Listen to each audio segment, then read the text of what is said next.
The Homeschool Advantage, what 30 years of research actually shows. Welcome to Voice of Sovereignty. We build bridges. This podcast is one of them. Today I want to talk about homeschooling, specifically about what 30 years of peer-reviewed research actually says about it. Not what critics say, not what advocates say, what the data says. Because there is a significant gap between the narrative about homeschooling in public discourse and what the longitudinal research consistently shows.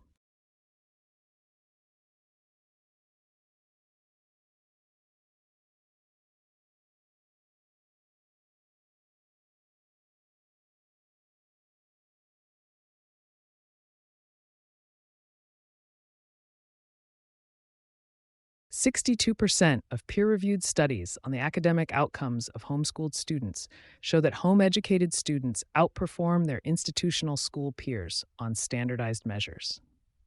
Not some studies, not advocacy publications. The majority of peer-reviewed research, conducted independently at universities across North America and Europe, points in the same direction.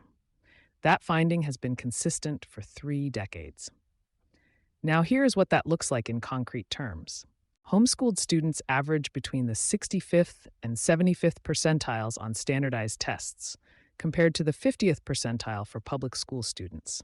That is a gap of 15 to 25 percentile points. If you are unfamiliar with how percentile rankings work, here is the plain language version. The typical homeschooled student performs better than 65 to 75% of the entire nationally normed student population. The typical public school student performs better than exactly half. That gap is not small, and it is not explained by income. It is not explained by parental education level. It is not explained by whether or not the parents hold teaching certifications. Researchers have controlled for all of those variables. The gap persists. The variable that predicts the outcome is the learning environment itself. Let me put the standardized test data in terms most parents care about most directly. On the SAT, homeschooled students average 1,190. Public school students average 160. That is a 130-point difference on one of the most consequential tests a young person takes. On the ACT, the gap is 2.6 points. 22.9 for homeschoolers versus 20.3 for their public school peers. In college admissions terms, that 2.6-point difference is the margin between acceptance and rejection at dozens of institutions, and those advantages carry into college itself. Homeschooled students achieve a college acceptance rate of 87%, compared to 68% for public school graduates. Once enrolled, homeschoolers earn freshman GPAs between 3.37 and 3.46. Public school graduates average 3.08. And homeschooled students are 10% more likely to still be enrolled after their first year. A 2025 longitudinal study, the most recent comprehensive research available, found that homeschooled students achieve higher academic success in college and report a significantly more positive overall college experience. So the advantage is not a test preparation artifact. It is not a snapshot. It is a durable, compounding advantage that follows homeschooled students from standardized tests through college graduation. Now I want to address the objection that comes up every single time this data is discussed. The objection is this: homeschooling families are wealthier and more educated than the general population, and the outcomes simply reflect those demographic advantages, not anything about the educational model itself. It is a reasonable hypothesis, and the research has tested it directly. The performance gap holds across income levels. It holds across parental educational backgrounds. It holds in households where neither parent holds a college degree. It holds in households where parents are not certified teachers. In fact, multiple studies show no statistically significant difference in outcomes between homeschooled students whose parents hold teaching certifications and those whose parents do not. The wealth and education hypothesis does not survive contact with the data.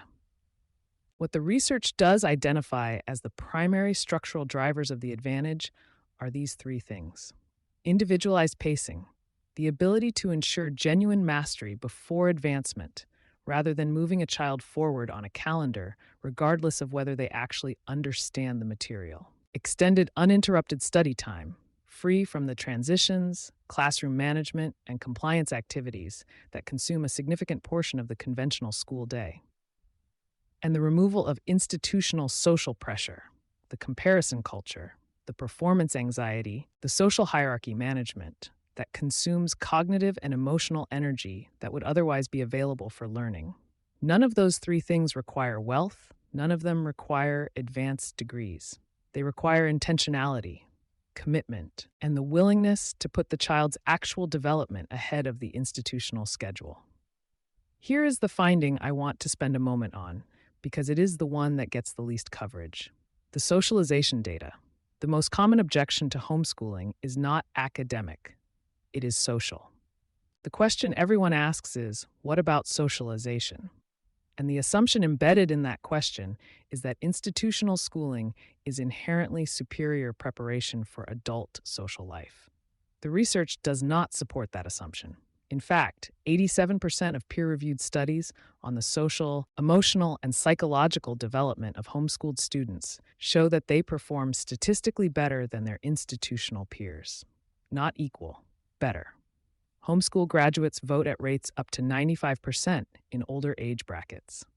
They're 33% more likely to volunteer in their communities.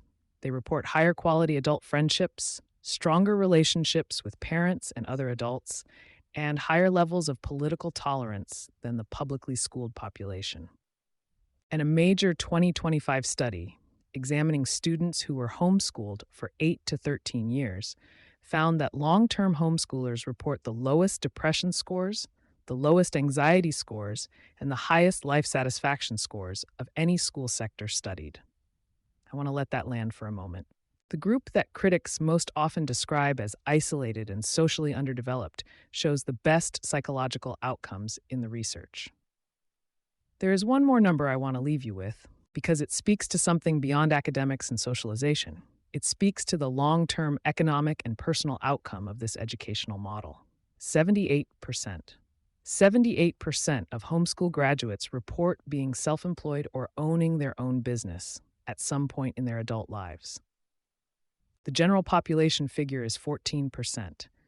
That is a five-fold gap in entrepreneurial outcome, and it is consistent across multiple studies, multiple demographic groups, and multiple decades of research. That number is not about curriculum. It is about what the home education environment develops: internal motivation, self-direction, tolerance for uncertainty, and the capacity to create value without waiting for institutional permission. These are the capabilities that the current economy rewards most, and the ones that conventional schooling, through 12 years of compliance conditioning, most systematically erodes. So why am I telling you all of this on a podcast from a free educational nonprofit? Because at Global Sovereign University, we built every tool on our platform to deliver the structural advantages the research identifies: individualized pacing, mastery-based progression, AI-supported learning in 32 languages to every family that wants them, regardless of income, regardless of geography, regardless of where they are starting from. Our mission is building a bridge to freedom through education, not handouts. And the research on homeschooling is one of the clearest signals in all of education science that the bridge works. That self-directed, family-supported mastery-based learning produces outcomes that institutional schooling, with all of its resources and infrastructure, has not been able to match. That is not an indictment of teachers. There are extraordinary teachers in conventional schools. It is an observation about what structure produces, and a case that families deserve to know what the data says about the alternatives available to them. Everything we offer at Global Sovereign University is free. No tuition, no login required, no subscription. Free curriculum across mathematics, reading, writing, financial literacy, history, science, critical thinking, and more. Free AI tutoring through Gino, who speaks and teaches in 32 languages. Free gamified learning tools designed to make education something students want to engage with rather than endure. If you are a homeschooling family, or if you are considering it, the bridge is open.